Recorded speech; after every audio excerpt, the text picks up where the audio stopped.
본인 소개 먼저 부탁드리겠습니다. 네. 안녕하세요. 저는 이태용 법무사라고 합니다. 일단은 법대 졸업하고 사법시험 도전했다가 한번 망했었고요. 그런 다음에 사시에 도전했다가 사법시험 도전했다가 한번 망했었는데 실패하고 법무법인 태평양에서 소무팀에서 일을 했었어요. 그래서 5년 동안 일을 하다가 퇴사를 했어요. 개인 사정으로. 그러다가 이제 우연한 계기로 법무사 시험에 응시를 했고 합격하게 되었습니다. 그래서 지금은 현재는 개인 사무실 운영하면서 부동산 등기나 법인 등기 그리고 민사소송 강제집행, 가족관계 등록, 회생 파산 전반적인 사건을 다 다루고 있습니다. 법무사 공부하시면서 에피소드가 있었다고. 네. 원래는 제가 아까 말씀드렸듯이 법무사 시험을 볼 생각이 없었어요. 처음에는. 근데 퇴사하고 나서 이제 재취업을 하려고 애쓰다 보니까 이게 제가 취업이 잘 안 되는 거예요. 그래서 그럼 내가 진짜 잘할 수 있는 게 무엇일까 막 고민을 하다가 법무사 시험이 맞겠다. 왜냐면은 태평양에서 이제 송무하고 강제집행, 경매 이런 걸 많이 하다 보니까 법무사 시험 과목이 잘 어울리겠다라는 생각이 들었는데 문제는 이제 돈이 없었죠. 항상 수험생들은 돈이 없어요. 돈이 없는데 이제 친한 친구가 있어요. 근데 친한 친구한테 나 공부하고 싶다 하니까 그러면은 나 살고 있는 집 내놓고 너랑 내가 같이 살 집 알아볼게. 이래서 너 공부해라 이렇게 지원을 해줬거든요. 친구가요? 부모님도 아닌데?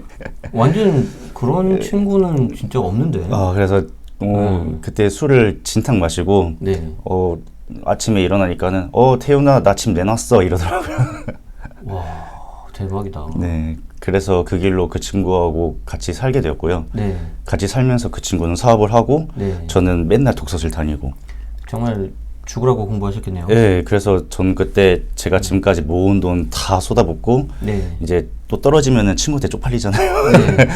그래서 목숨도 내놓고 돈도 다 내놓고 나 이번에 배수의 진을 치고 나 이번에 떨어지면은 나는 이제 살 가능성이 없다라는 생각으로 열심히 수험 생활을 했는데 그 덕분인지 수험 기간도 2년도 채 안 걸렸어요. 그래서 엄청 짧은 거죠. 제가 알기로 법무사 공부량이 상당하다고 알고 있는데 거의 사실랑 비슷하다고 알고 있는데 과목이 너무 많고 또 이제 용어 자체도 다 익숙하지 않은 것들이에요. 이제 집행이나 경매 이런 것들은 용어가 상당히 익숙하지 않거든요. 실체법에 비해서 이런 절차법들이라 논리 구조도 이게 아예 논리 구조 자체가 없는 그런 법들이죠.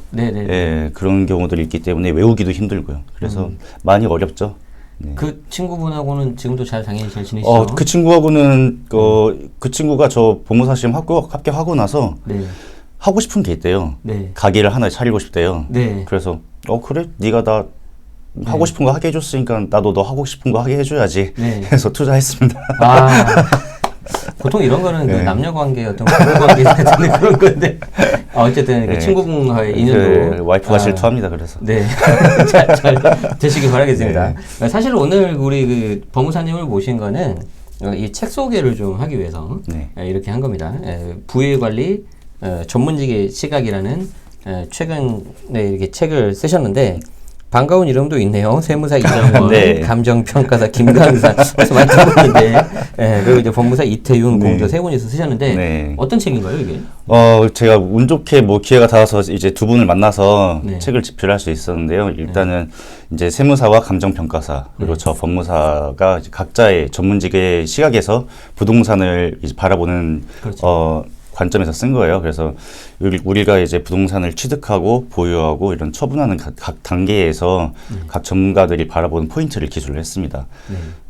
제가 쓴 부분은 이제 그 부동산을 취득하고 보유하는 이런 단계에서 법무사로서 많은 분들이 이 정도는 알고 계시면 좋겠다라는 부분을 좀 썼고요. 주로 이제 부동산 등기부등본이나 대장을 보는 방법 그리고 취득세 관련된 부분 그리고 주택임대차 이런 부분들을 중점적으로 기술을 했어요. 제가 좀 물어볼 게 이제 막 많아집니다. 생각이 납니다. 어쨌든 그 전에 좀 몇 가지만 좀 더 여쭤본다면은, 저는 이 책이 그 전문직의 시각, 이게 이제 굉장히 좀 독특했어요. 이 내용이 좀 독특했는데, 세 분이 어떻게 좀 친하세요?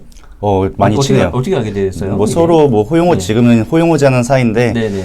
일단 좀 감정평가사와 세무사, 법무사가 이제 부동산을 다루는 데 있어서 되게 네. 업무상 결연성이 상당히 강하죠. 네. 서로 간에 이제 니즈가 있기 때문에, 같은 자리에서 같이 만나는 경우가 종종 네. 있었거든요. 근데 얘기를 하다 보니까는 이제 업무도 서로 간에 잘 되고 얘기도 잘 통하고 하다 보니까 네.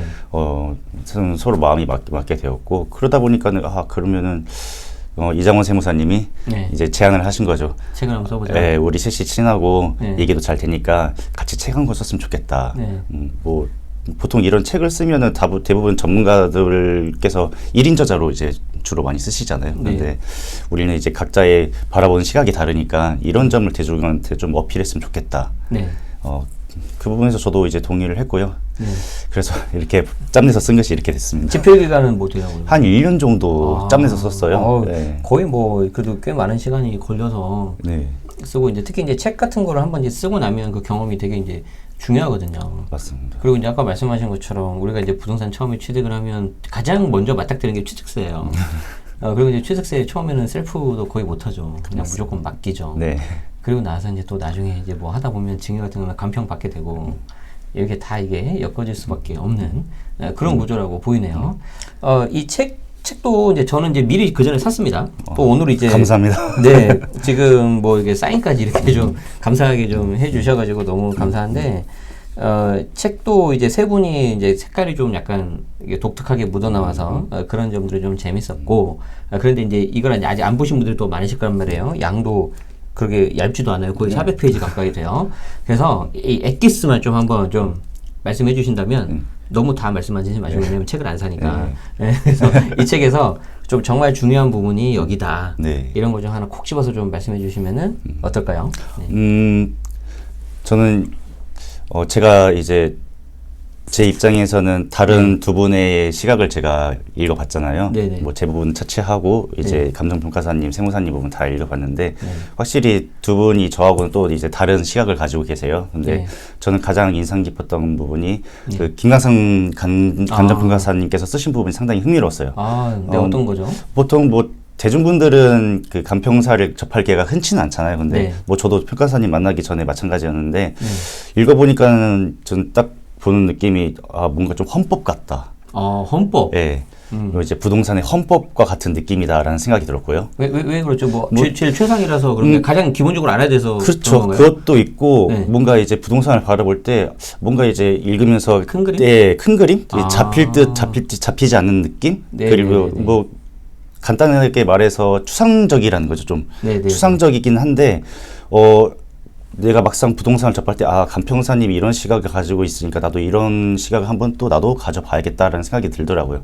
그리고 뭐 챕터 부분에서 지역과 시장을 보자 이 파트가 있어요. 네. 근데 이 부분을 꼭 읽어보셨으면 좋겠는 게 지역과 시장을 보자. 예, 네. 지역과 시장을 보자라는 파트인데 이런 부동산의 가격이 형성되는 그런 과정이 좀 상세하게 나와 있는데 어떤 요소들이 가격에 반영되는지 네. 저도 뭐 미처 나도 몰랐던 부분인데 네. 이런 부분이 가격에도 반영이 결정될 수 있었겠구나라는 네. 그런 생각을 하면서 이제 책을 읽었던 느낌이었습니다. 네. 여러분들 그 부분을 좀 중심으로 해서 보시고 서점에서 딱 거기만 골라서 보고 가고 그러지 마시고 구입도 하시면 좋겠습니다. 이제 좀 그 책 이야기도 있는데 그래도 이제 우리 법무사님 이야기를 좀 해보자면 네. 법무사의 어떤 주요 업무 중 하나가 물론 여러 가지가 있겠지만 이제 가장 처음에 우리가 접하는 건 이제 소유권 이전이란 말이에요. 명의를 내 걸로 이제 가져오는 데 있어서 그렇죠. 이제 그러다 보면 말 그대로 이제 거래가 돼야 되는 거잖아요. 그래서 이제 저는 하나 정말 궁금한 게 뭐냐면 우리 13 대책 얼마 전에 나와가지고 부동산이 좀 약간 훈기가 돌고 있다. 네. 금매가 이제 사라지고 있다. 이제 뭐 어떤 분들은 막 이제 드디어 상승 전환이다. 또 막 이게 막 엄청 막 말들이 많아요. 단톡방에 막 그 사진 같은 것도 막 돌고 막 대화창 캡처해가지고. 근데 이게 좀 반반이거든요. 제가 봤을 때. 정말 그럴까? 그런데 이제 실무에 계시니까 네. 어떻게 보면 가장 좀 이게 옆에서 접하실 수 있는 분 중에 한 분이잖아요. 그렇습니다. 옆에서 보시기에 좀 어떻습니까? 저도 느끼신 바와 좀 비슷하다는 생각이 들었어요. 아까 말씀하신 바와 비슷한데 물론 부동산이 침체기라서 저 같은 사람 지금 많이 힘들거든요. 그럴 것 같아요. 당연히 부모사가 힘들어질 수밖에 없고요. 또 뭐 저 진짜 다른 쪽으로 일을 늘려야 되는 상황이에요. 지금 법 등기는 없어지고 있으니까. 근데 아까 말씀하신 것처럼 뭐 소진되고 있다 이렇게 말씀하시는데 저도 뭐 맨날 뉴스 챙겨보고 이제 커뮤니티 같은 데도 많이 들어가고 보면은 다 소진된다고 금액이 다 실종됐다 이렇게 말씀하시는데 막상 저는 체감이 되잖아요, 현장에서. 제가 막 체감할 정도는 아니에요. 그냥 계속 거래가 안 되고 있다만 느끼고 있지, 이게 빨리 급매물이 소진된다? 그런 느낌 아직 제가 못 받았고, 그럼 제가 진짜 체감할 정도 되려면은 더 빨리 거래가 계속 이루어져야 되지 않을까라는 생각이 드네요. 아직까지는 이제 법무사님 입장에서 물론 이제 뭐 일부 의견입니다. 뭐 전체를 다 뭐 지역마다 다르기 때문에 그래서 그런 거는 감안하셔야 되겠지만 법무사님 지금까지 계속 업무하셨던 거에 비하면은 아직은 잘 모르겠다. 그 정도까지는 아니다라는 생각이 그러니까 이제 조금 더 이제 신중할 필요도 있을 것 같다. 이 말씀을 좀 드리고 싶습니다.